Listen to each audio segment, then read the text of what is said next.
మీ అన్నయ్య business trip మీద అబ్బే ఆ ఊరు కాదు నా ఓపిక ఉండదు నా మనిషిలో ఆఫీస్ కోసం అని చెప్పి ట్రిప్ మీద ట్రిప్ వేసి మనిషి నీరసించిపోయాడు వదిన.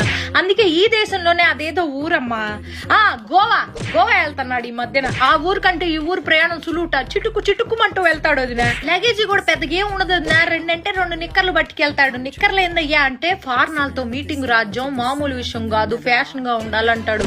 ఫ్యాషన్ అని అల్లాడిపోతా ఉంటాడు మనిషి. ఆ ఊరు వెళ్ళేటప్పటికి ఒక్కసారి కూడా ఫోన్ కలవదు వదిన. ఎప్పుడు చూసినా స్విచ్ ఆఫ్ అని వస్తుంది. ఏందండి స్విచ్ ఆఫ్ అంటే? రాజ్యం నేను చాలా లోతెట్టు ప్రాంతాల్లో ఉంటా, నాకు ఫోన్ చేయడానికి ప్రయత్నించబాక, మీకోసమేగా ఇదంతా అంటాడు. ఎప్పుడైనా ఫోన్ సిగ్నల్ దొరికి ఏం చేస్తానా అయ్యా అంటే మందు వేసుకుంటున్నా రాజ్యం అంటాడు. మందు కాదయ్యా మందులు వేసుకుంటున్నా అనాలి. పని ధ్యాసలో పడితే ఈ మనిషి ఏం మాట్లాడతాడో తెలియదు, అల్లాడిపోతా ఉంటాడు. నువ్వు నా మొదటి పెళ్ళానివి, నా రెండో పెళ్ళంతో నేనున్నాను ఇప్పుడు గోవాలో అన్నాడు. బీపీ డౌన్ అయిపోయింది వదిన నాకు. ఏం